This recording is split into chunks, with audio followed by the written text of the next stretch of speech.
Have you ever wondered if one moment of kindness could reshape your entire world? Sometimes, the smallest gestures bloom into the most extraordinary stories.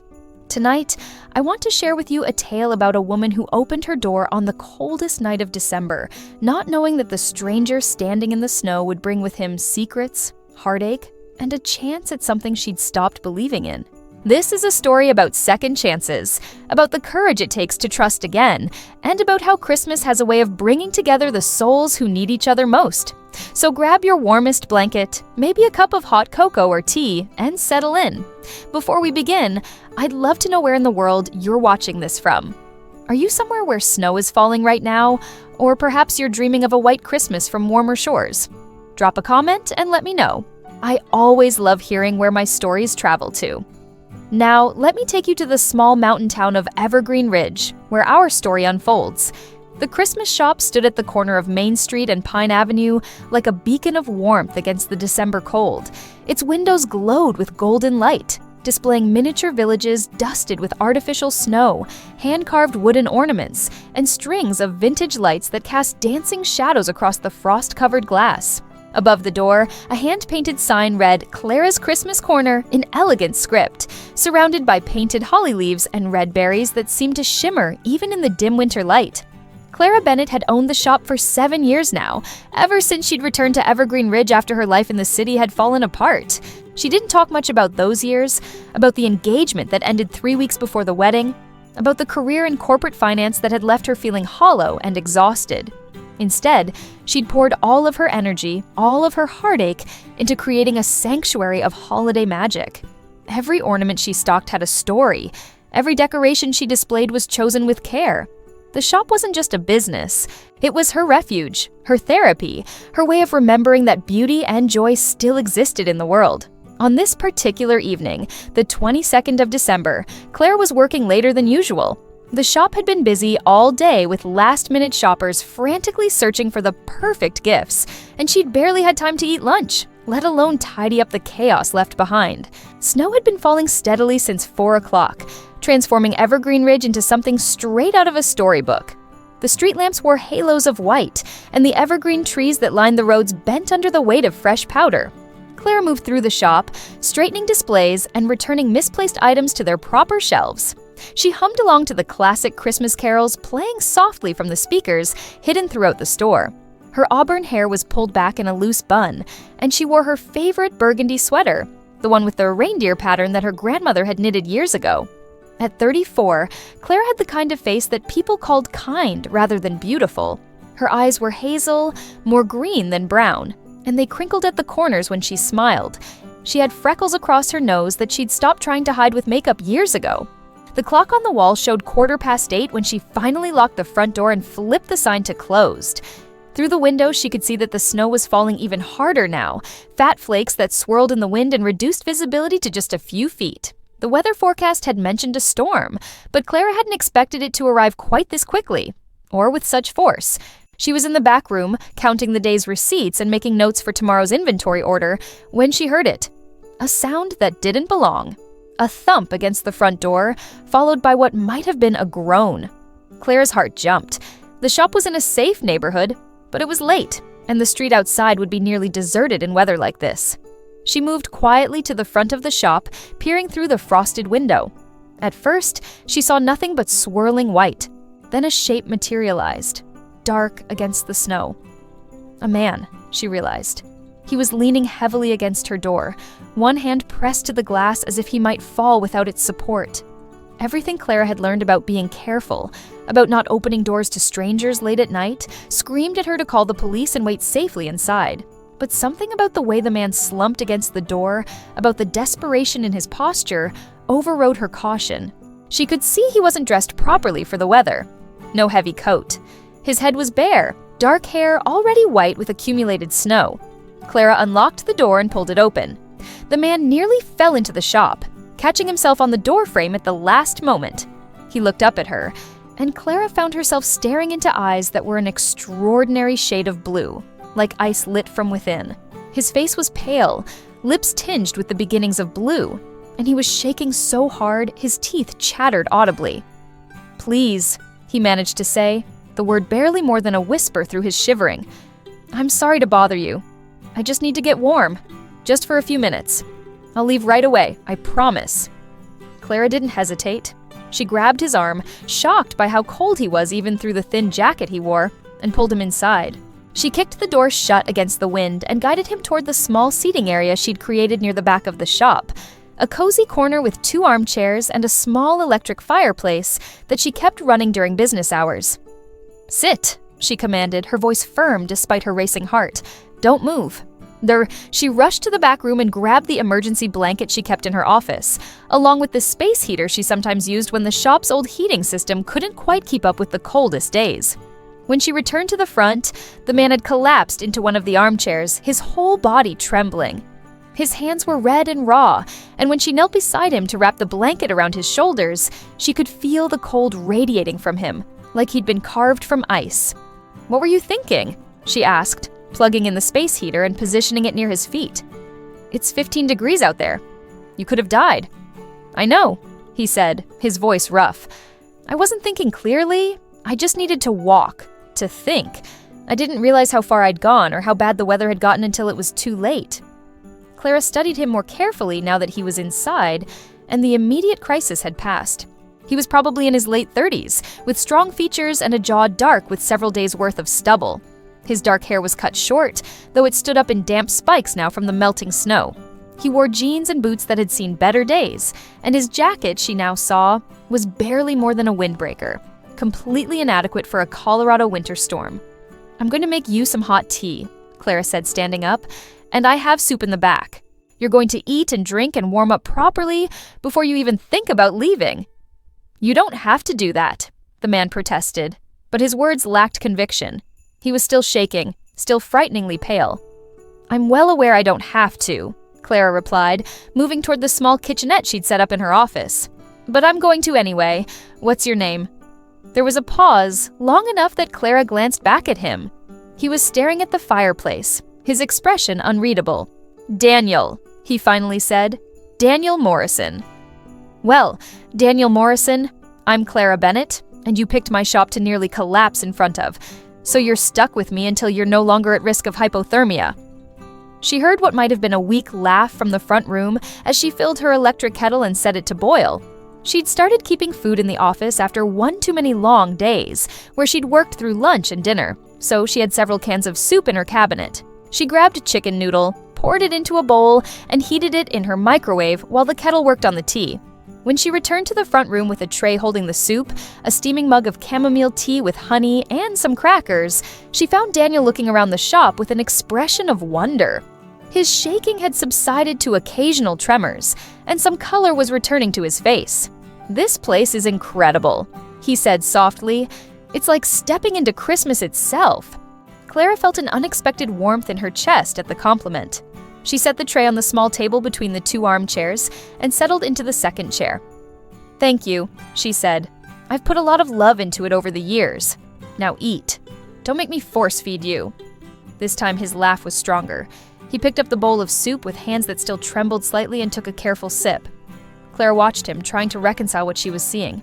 His clothes were worn, almost threadbare, but there was something about him that suggested this wasn't his normal state. The way he held himself, even exhausted and half-frozen. The watch on his wrist that, despite being old and scratched, was clearly expensive. The way he spoke, his vocabulary and cadence suggesting education and refinement.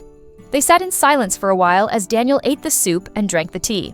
Clara didn't push him with questions, even though dozens of them swirled in her mind. Who was he? Where had he come from?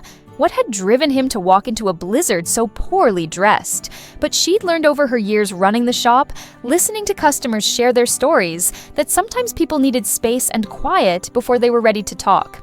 Outside, the wind howled, and the snow continued to fall. Clara glanced at the windows, seeing nothing but white beyond the glass. The storm had intensified. No one would be going anywhere tonight. "The roads are going to be impassable," she said, mostly to herself. Daniel looked up from his now empty bowl. "I'm sorry. I didn't mean to trap you here."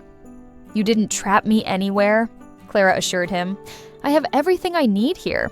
I've actually slept in the shop a few times when I've worked too late, or when the weather's been bad.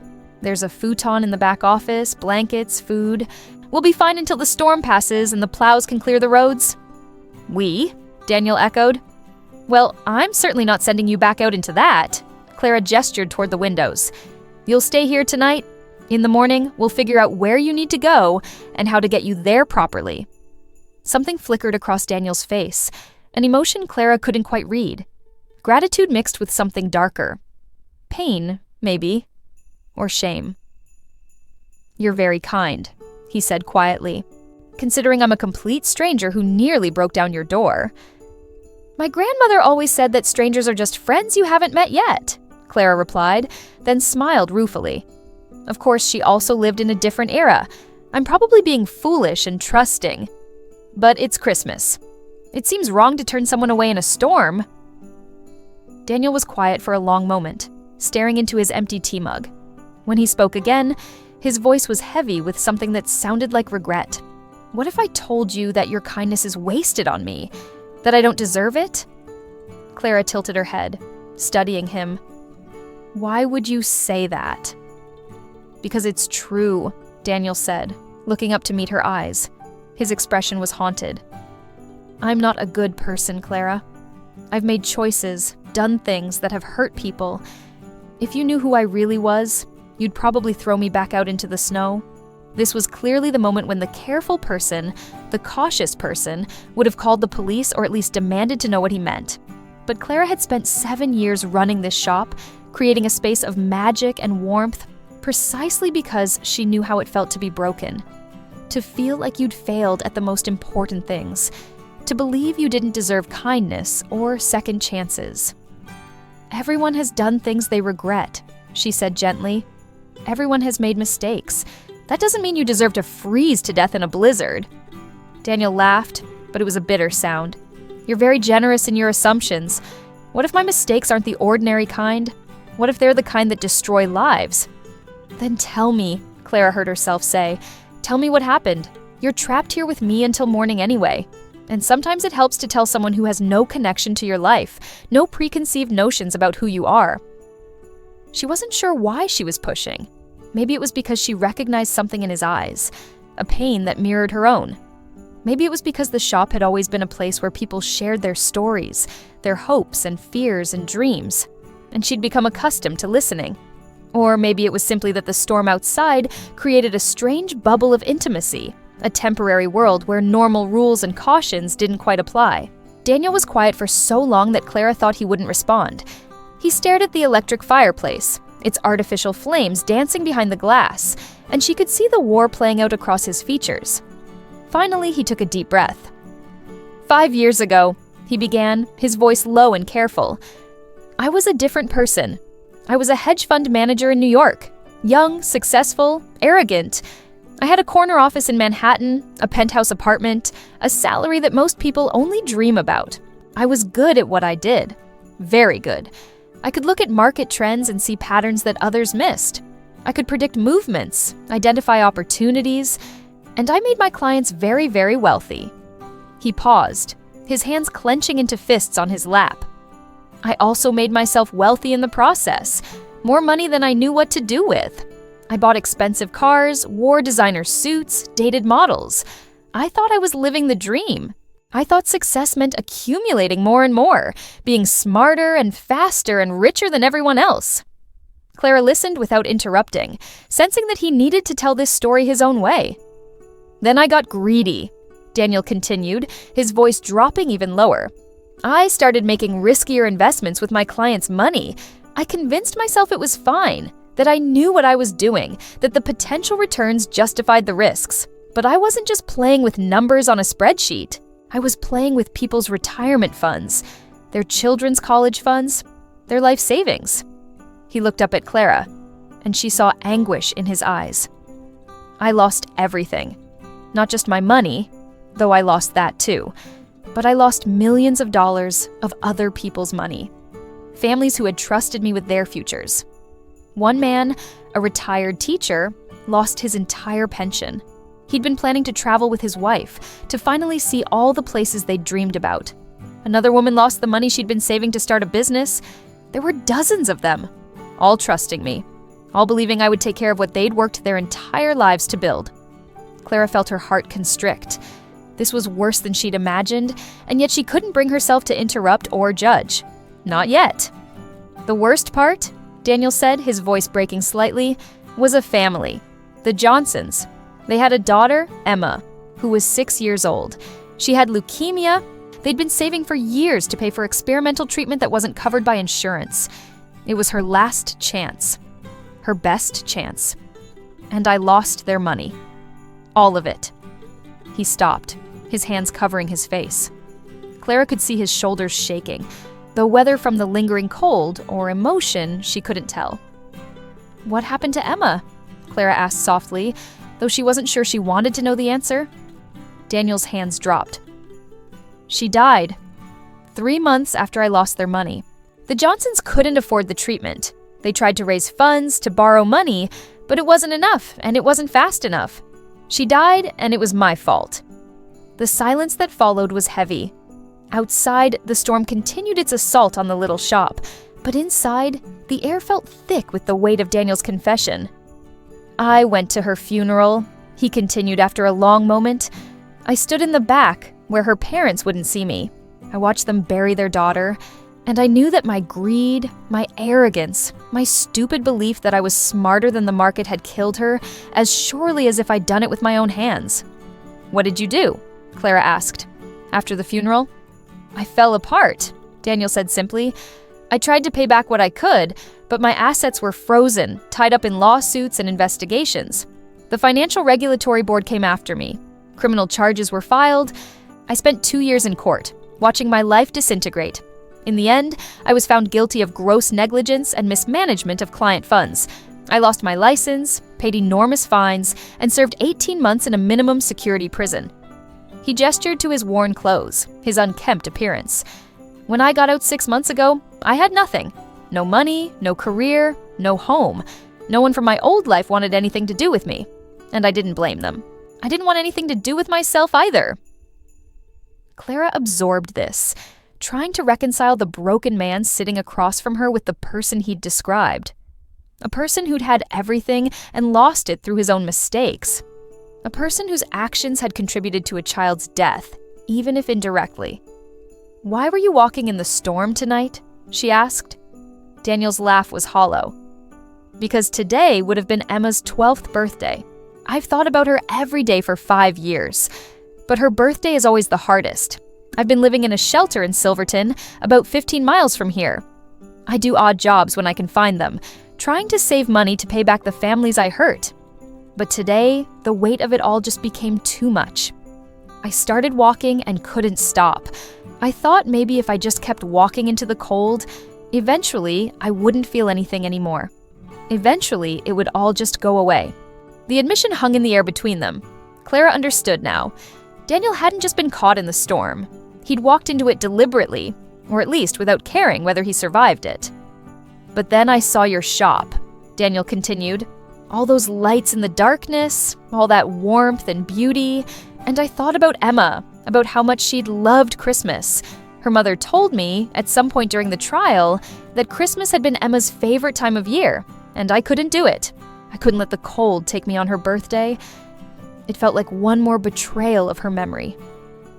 Clara stood up and moved to the window, looking out at the storm. Her mind was racing, trying to process everything she'd heard. This man had caused terrible harm through his carelessness and greed. A little girl had died, at least partly because of his actions. And yet he was clearly destroyed by what he'd done, had lost everything, had served his legal punishment, and was still punishing himself every day. "Do you want to know what I think?" she finally said, turning back to face him. Daniel looked up at her, his expression guarded. "I'm not sure I do, but tell me anyway." "I think you did a terrible thing," Clara said honestly. "I think you were careless with people's lives and dreams, and the consequences were devastating. Emma's death is a tragedy that you'll carry with you forever, and you should." She saw him flinch, saw him start to turn away, but she continued.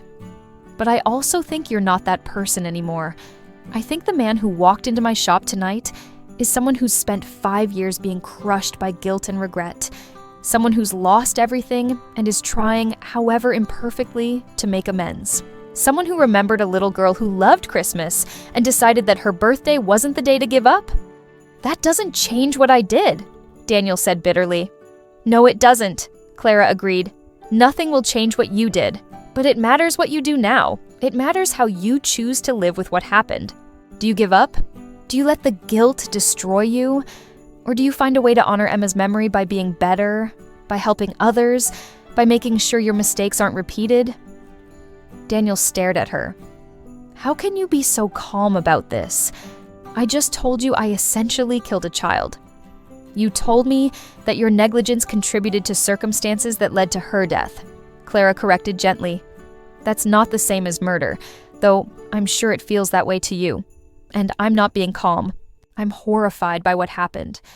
But I'm also looking at the man in front of me right now, and I see someone who's already paid dearly and is still paying. She returned to her chair and sat down, leaning forward. 5 years ago, I was engaged to a man named Richard. We'd been together for 3 years. We had a beautiful apartment in Denver, good jobs, a wedding planned at a resort in Aspen. From the outside, we looked perfect. But the truth was, I was miserable. Richard was controlling and manipulative. He criticized everything I did, from how I dressed to how I talked to what I ate. He isolated me from my friends and family, made me doubt my own perceptions and feelings. I was so deep in it that I didn't even realize how bad things had gotten. Daniel was listening intently now, and Clara found herself sharing things she rarely talked about. 3 weeks before the wedding, I found out he'd been having an affair with his assistant for over a year. When I confronted him, do you know what he said? He said it was my fault, that if I'd been a better partner, more supportive, more attractive, he wouldn't have needed to look elsewhere. And the worst part? I almost believed him. I almost went through with the wedding anyway because I was so broken down that I thought I deserved it. What stopped you? Daniel asked quietly. My grandmother, Clara said with a sad smile. She was 92 years old and sharp as a tack. She came to visit me 2 weeks before the wedding, took one look at me and said, Clara Bennett, you look like you've lost your soul. And she was right. I had. So I called off the wedding, quit my job, and moved back here to Evergreen Ridge. I used the money I'd saved for the wedding and honeymoon to open this shop instead. I'm sorry you went through that, Daniel said. The point is, Clara continued, everyone has things in their past they're ashamed of, things they wish they could change. I'm not comparing my situation to yours.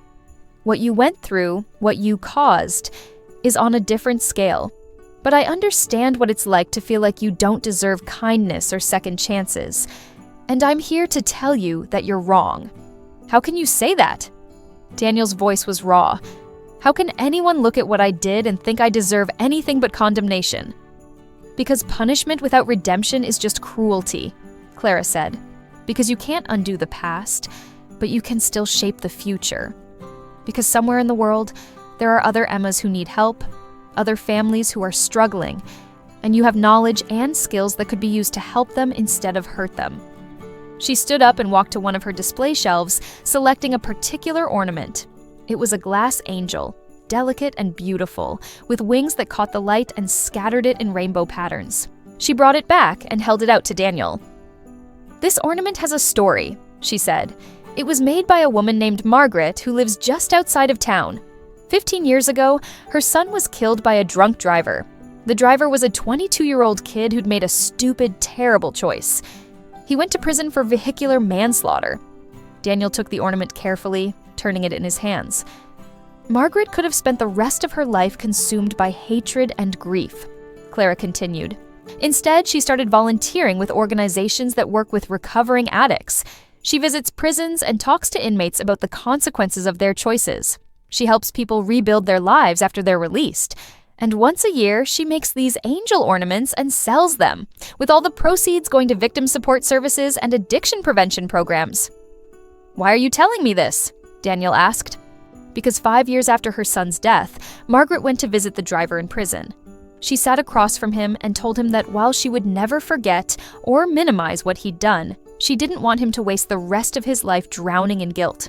She told him that the best way to honor her son's memory was to live well, to help others, to make sure his death wasn't meaningless. Clara sat back down. That driver got out of prison 3 years ago. He's now a counselor at a rehabilitation center, helping other young people avoid the mistakes he made. He's saved lives, Daniel. Lives that might have been lost if he'd given up or decided he was beyond redemption. Daniel was quiet, still holding the angel ornament. When he finally spoke, his voice was thick with emotion. "I don't know if I can be that person. I don't know if I have anything left to give." "You have more than you think," Clara said. "You have experience and knowledge. You understand financial systems and how people can be taken advantage of. You could teach people how to protect themselves from predatory practices. You could volunteer with organizations that help low-income families manage their money. You could work with regulators to improve oversight and prevent others from making the mistakes you made." "You make it sound so simple," Daniel said. "It's not simple at all," Clara acknowledged. "It's probably the hardest thing you'll ever do, but it's possible. And it starts with deciding that Emma's birthday is a day to remember her life and her love of Christmas, not a day to punish yourself unto death." The storm outside seemed to be weakening slightly. The wind's howl had dropped to a steady whistle, and through the window, Clara could see that the snow was falling less frantically. "I don't even know where to start," Daniel admitted. "I have no money, no home, no credentials anymore." "You start small," Clara said. "You start by surviving tonight and seeing tomorrow. Then you take the next step, and the next. You reach out to organizations that might use your help. You volunteer your time and knowledge. You build slowly, one day at a time." She stood up and moved toward the back room. "Right now, though, you start by getting some actual rest. Let me show you where you can sleep." Daniel followed her to the office, where she pulled out the futon and made it up with clean sheets and blankets she kept stored in a cabinet. "The bathroom is just there," she pointed to a door on the right. "There are towels in the cabinet. In the morning, we'll figure out how to get you back to Silverton or wherever you need to go." "Clara," Daniel said as she was about to leave. She turned back. "Why are you being so kind to me, after everything I told you?" Clara thought about it for a moment. "Because I believe people are more than the worst thing they've ever done. Because I believe in second chances. And because it's Christmas, and Christmas is about hope and renewal and the possibility that tomorrow can be better than yesterday." She smiled. "Plus, you picked my shop to collapse in front of. That makes you my responsibility, at least for tonight."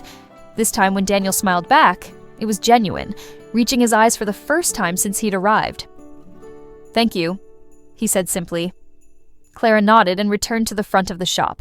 She settled into one of the armchairs, wrapped in a blanket, listening to the storm continue to wind down outside. She thought about Daniel's story, about Emma and the Johnsons, about the weight of guilt and the possibility of redemption.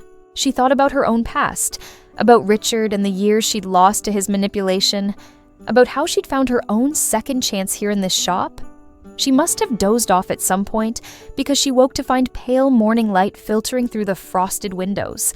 The storm had passed, leaving behind a world transformed. Snow blanketed everything, pristine and perfect, catching the early sunlight and throwing it back in a million tiny sparkles. Clara stood and stretched, her back stiff from sleeping in the chair. She walked to the window and looked out at Evergreen Ridge. The streets were still empty, but she could see the orange flash of a plow working its way down Main Street. Life was returning to normal. She heard movement from the back room and turned to see Daniel emerge. He looked better than he had the night before.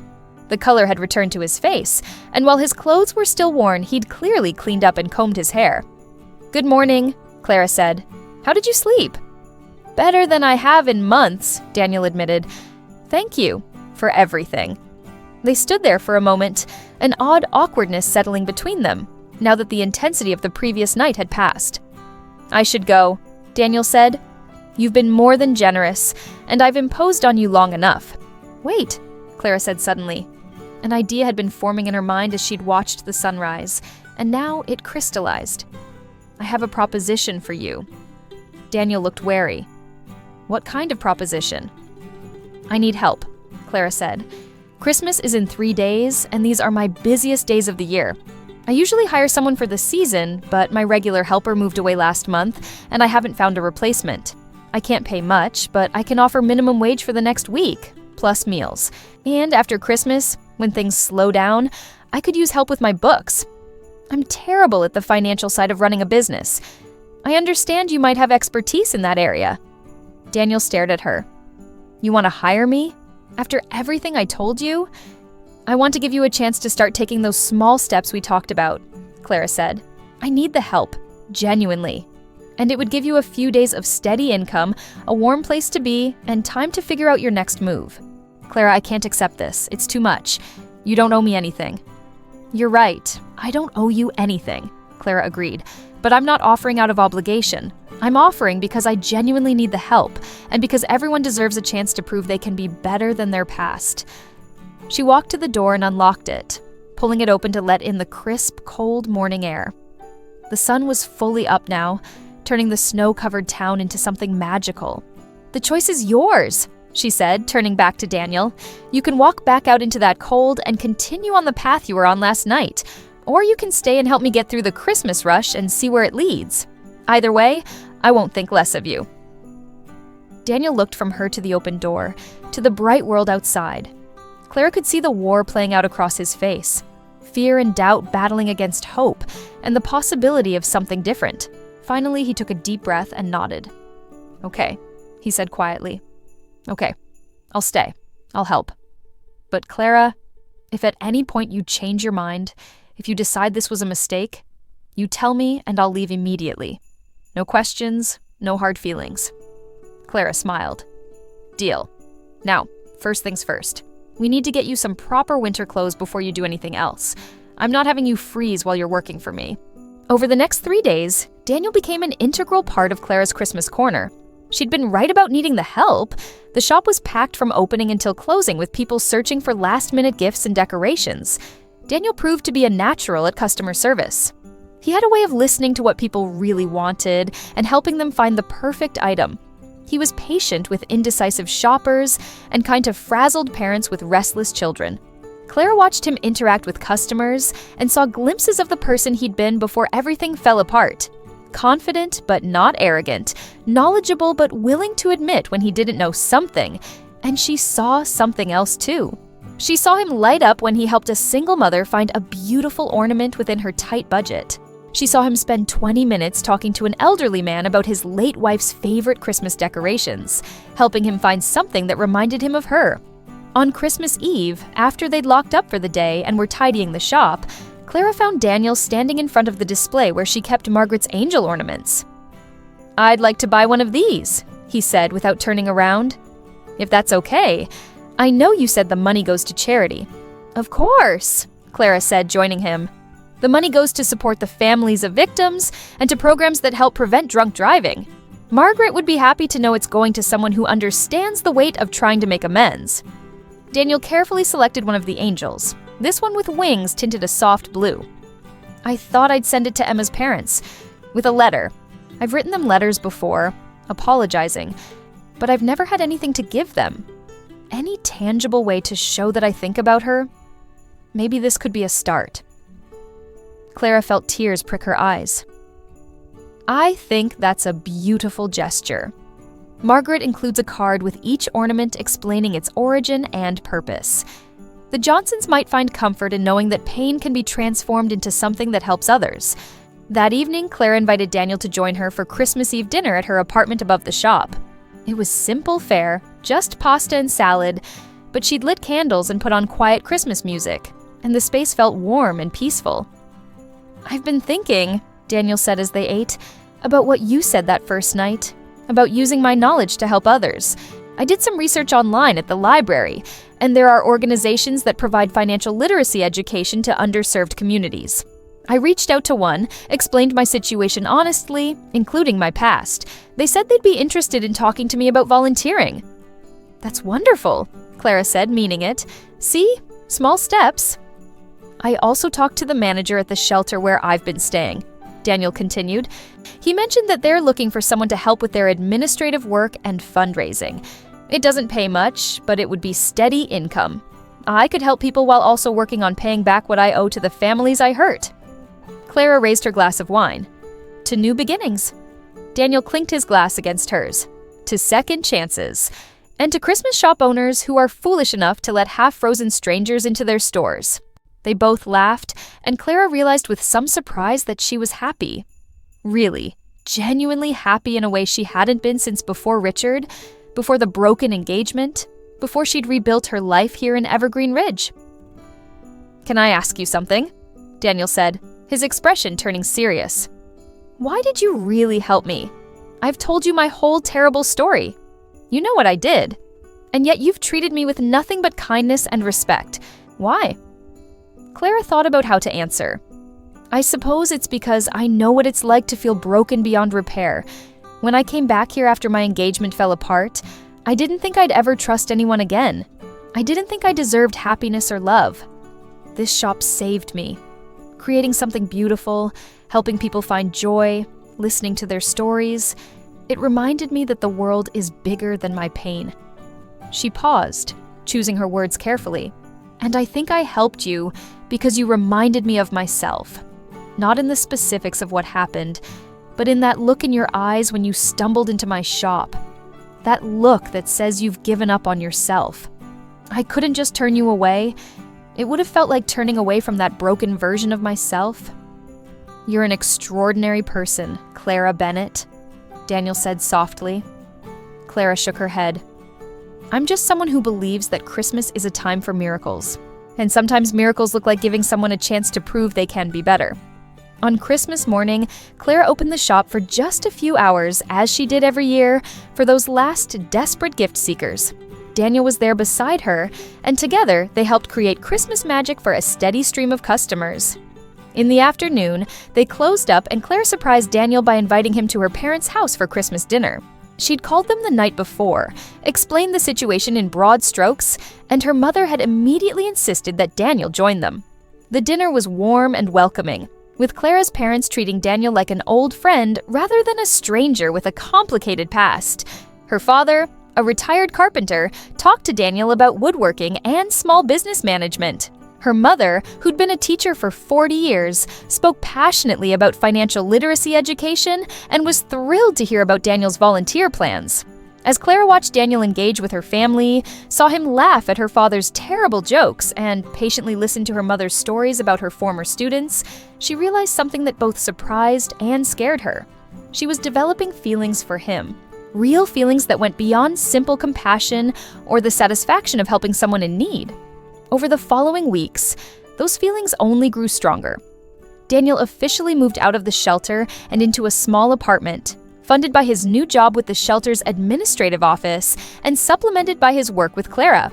He began volunteering with the Financial Literacy Organization, teaching classes to low-income families about budgeting and avoiding predatory lending practices.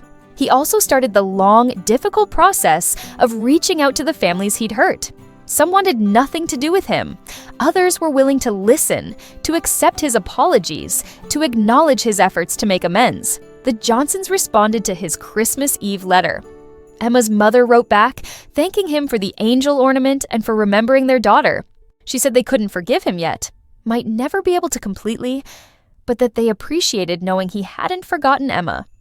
Clara watched Daniel transform over those weeks and months.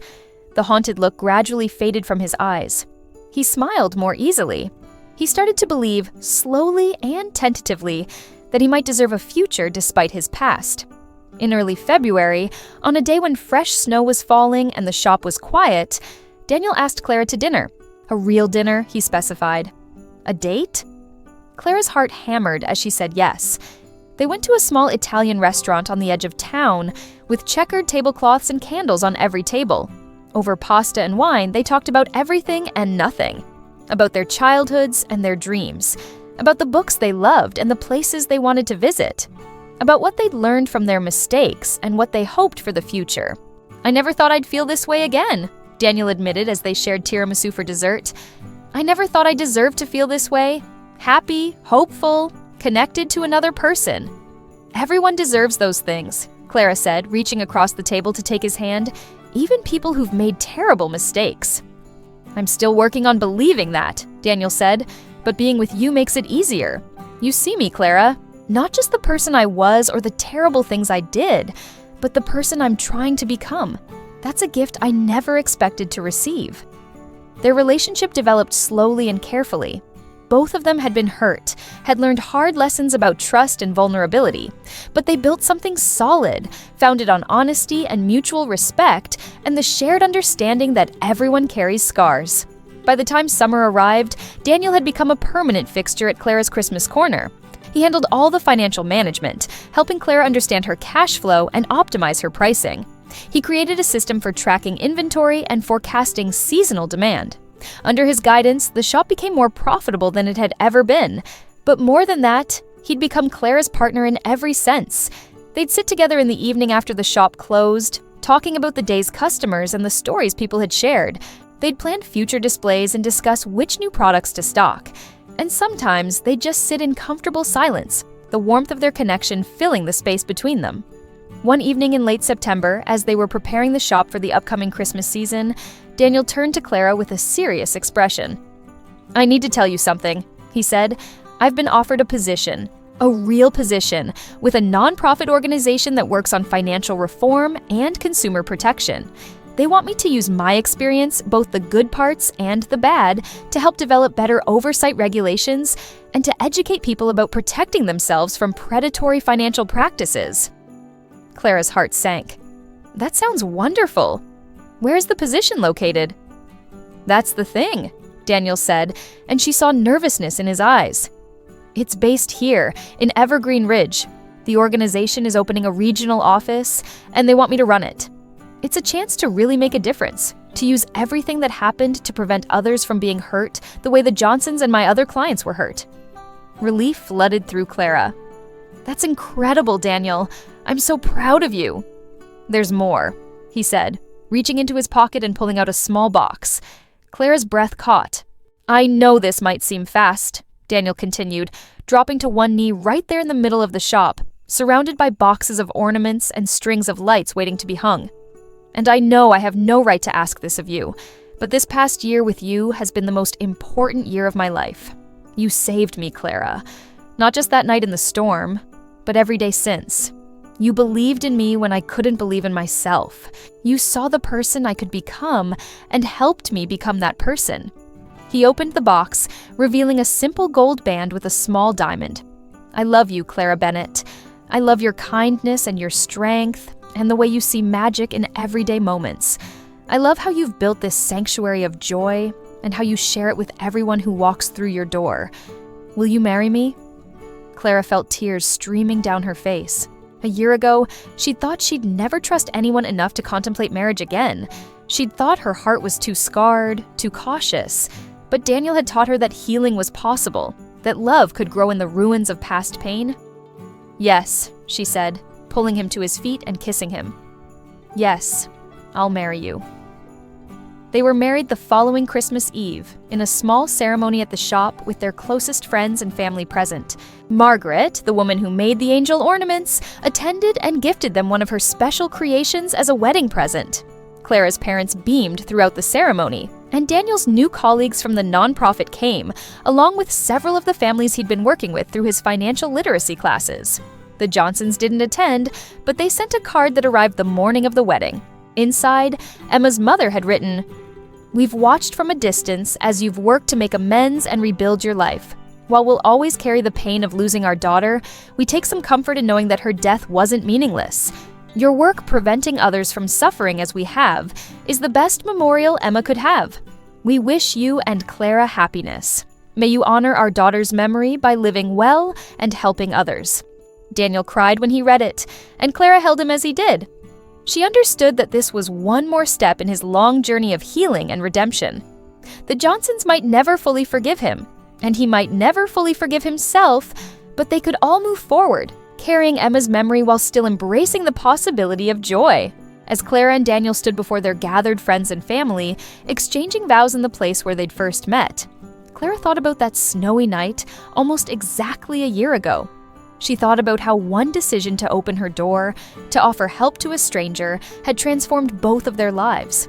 She'd learned that people are more complex than their worst moments, that everyone carries pain and everyone deserves the chance to heal. That Christmas really is about miracles, But those miracles usually come disguised as ordinary acts of human kindness. And she'd learned that love can grow in the most unexpected places, between a woman trying to rebuild her life and a man trying to atone for his mistakes. In a Christmas shop on a quiet street corner, where lights glow warmly in the darkness and every ornament has a story, Daniel squeezed her hand as they turned to face their guests as husband and wife, and Clara saw in his eyes the same wonder and gratitude that she felt. They'd both been lost, both been broken, and they'd found their way to each other through snow and storms, and the simple decision to believe that tomorrow could be better than yesterday. As they walked back down the aisle together, hand in hand, the shop's lights twinkled around them like stars, and Clara knew with absolute certainty that she'd made the right choice that December night. She'd opened her door to a stranger in the snow, and in doing so, she'd opened her heart to love, to healing, and to the beautiful possibility of second chances. The reception was held right there in the shop, with tables set up between the displays and Christmas music playing softly. Daniel gave a toast, thanking Clara for seeing past his mistakes to the person he was trying to become. He thanked her parents for welcoming him into their family. And he thanked everyone present for being part of their story, for believing in redemption and love, and the magic of Christmas. "A year ago," he said, his voice thick with emotion, "I was lost in more ways than one. I'd given up on myself and on the possibility of ever finding peace or purpose. Then a woman with auburn hair and kind eyes opened her door to me during a blizzard, and everything changed. She didn't just give me shelter from the storm, she gave me hope. She gave me a reason to keep going. She gave me love." He turned to Clara, taking both her hands in his. "You've taught me that our past doesn't have to define our future, that we can carry our mistakes with us while still moving forward, that everyone, no matter what they've done, deserves the chance to be better. I promise to spend the rest of my life trying to be worthy of your faith in me. I promise to help others the way you helped me. And I promise to fill your life with as much love and joy and Christmas magic as you've filled mine." There wasn't a dry eye in the room. As the evening wound down and guests began to leave, Clara and Daniel stood together by the window, watching snow begin to fall again. It was a gentler snow than the blizzard that had brought them together, soft flakes drifting down like blessings. "Thank you," Daniel said softly, "for saving my life." Clara leaned her head against his shoulder. "Thank you for letting me, and for saving mine right back." Because that was the truth of it. They'd saved each other, two broken people who'd found wholeness in each other's company, two lost souls who'd discovered that home isn't a place, but a person who sees you completely and loves you anyway. The shop lights glowed warm behind them, and outside, Evergreen Ridge settled into another peaceful Christmas night.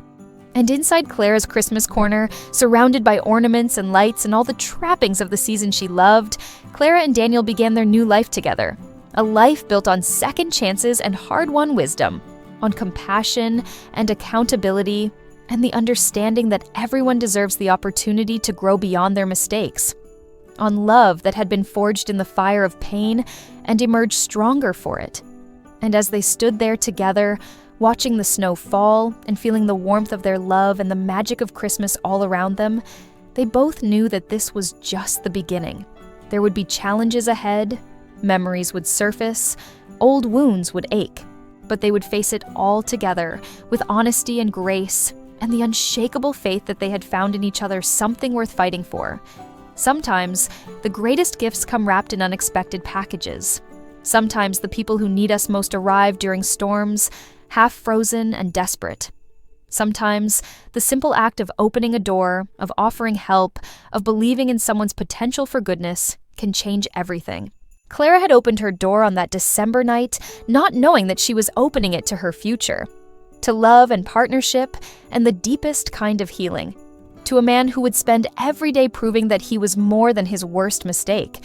To a Christmas miracle disguised as a stranger in the snow.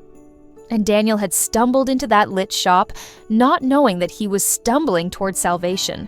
Toward a woman who would see past his sins to his soul. Toward a second chance at life and love and meaning.